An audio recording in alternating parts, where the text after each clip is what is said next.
So I thought I'd tell you a bit more about me as I start this kind of new avenue, this new pivot, so that you can get to know me and where I've come from, what I've been through, the things I've struggled with, and the things that I've overcome, okay?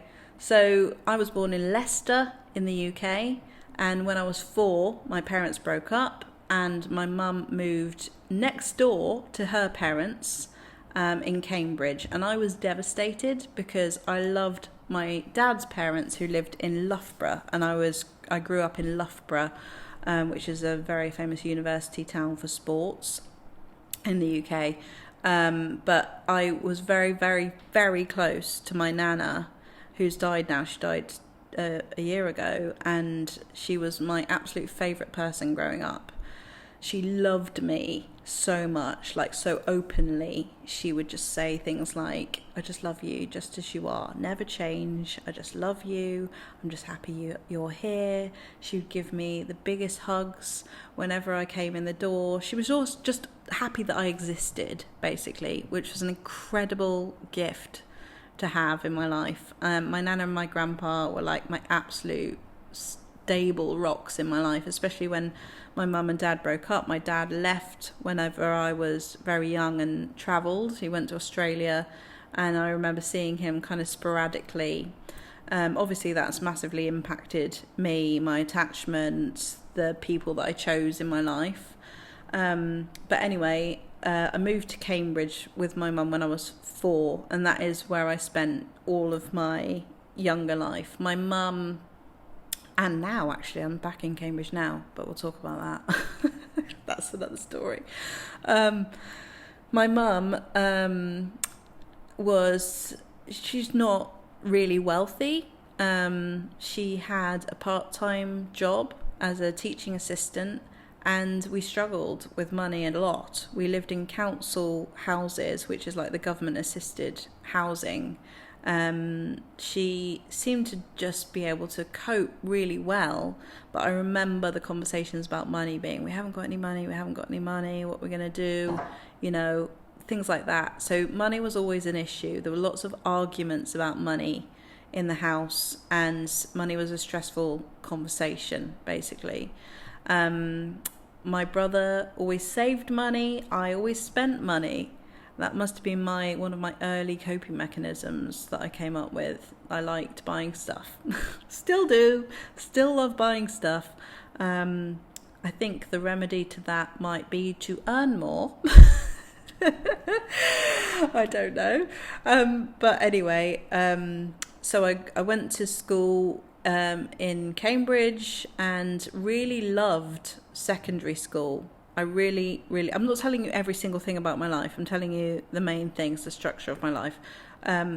Really loved secondary school. This is where I started performing. This is where I learned the guitar, the piano. This is where my musical ability started to come out, and I was wanting to perform my own songs, age 12, to hundreds of people at school. I was just like, I'm going to go do it. And my dad, who I saw obviously every now and then, very much encouraged me to do that. He was like, you can do anything, you can do whatever you want. He would be really excited whenever I wrote a song. He helped me write songs.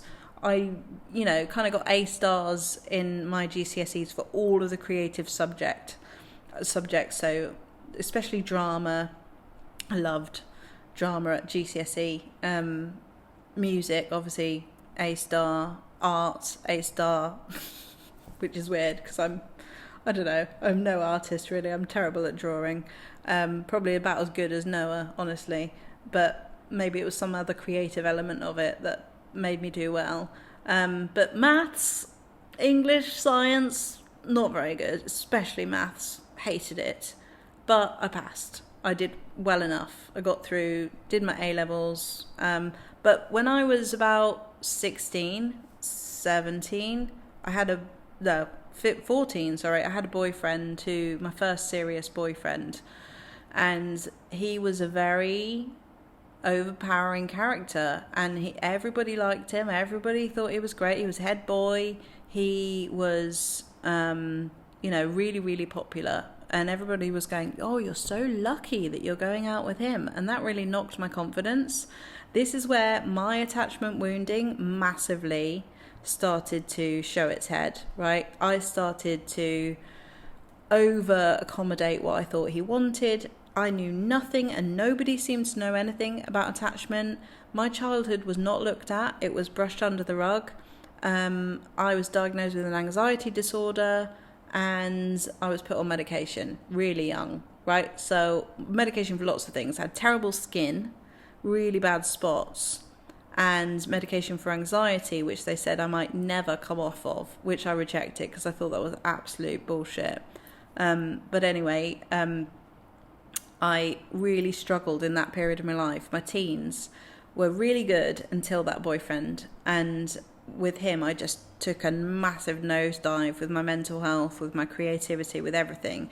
I couldn't write songs anymore, I couldn't perform anymore. I actually got a song signed to Disney, and because he said he didn't want me to be famous, I sabotaged it. I said, stop it, stop the videos, stop the interviews, stop the radio interviews. I don't want to do it anymore because I can't, because he doesn't want me to. And everyone around me was devastated. Everybody around me was like, what just happened? And that was really sad looking back. I just lost the ability to feel safe and stay in a relationship and be creative. That was where the split happened within me. And I didn't really overcome it because I didn't understand it. I didn't know how to make sense of that when I was young. I went then through years of just not wanting to be with anybody and feeling very confused and feeling very like, what's wrong with me? Why don't I like this? Why don't I like that? Who am I? It was very confusing, and that relationship absolutely rocked my nervous system and my sense of self.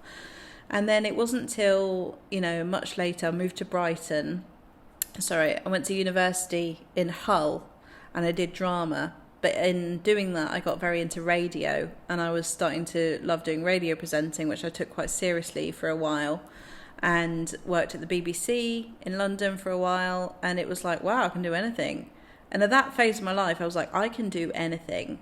I was like, I'm going to meet the Dalai Lama. Met the Dalai Lama. Going to do a TED Talk. Did a TED Talk. All very quickly. Going to move to Brighton and do a music course because I want to. And that's when my life really started to change, because I'd really taken ownership of where I lived, what I was doing.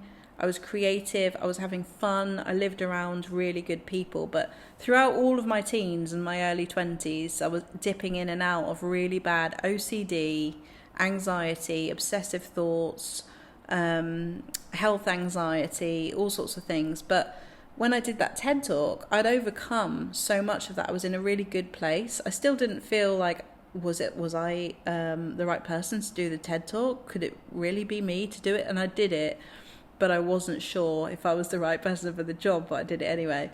And it went down really well, got standing ovation, and I really did feel like, bloomin' heck, I can do anything. So then, obviously, I met my ex. I met the father of my child in Brighton, and it was like, oh my God, I came alive again. I felt like I could feel love, I could feel connection, I could feel chemistry for the first time in like 10 years. So I was so excited about that. And there was another guy as well, by the way, that I was absolutely obsessed with. He was such a hot piece of ass. He was amazing, but he was very avoidant and it was not right for me.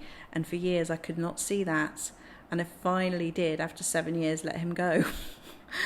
And now I see it so clearly that he was completely not right for me and he treated me terribly, and I just can't believe I didn't see it for so long. But anyway, with my ex, I was very attached to him very quickly. I knew nothing about attachment then. I knew nothing about like my childhood or how it might have been impacting me. And I went through a long journey. I mean, go through my old videos, you'll find all the information there. But I really struggled with letting that go.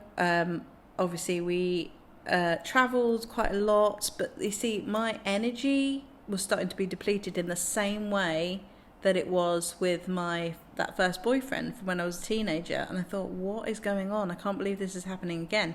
Obviously, it was happening to help free me from the pattern, but I couldn't see that at the time, and I just thought, what is wrong with me?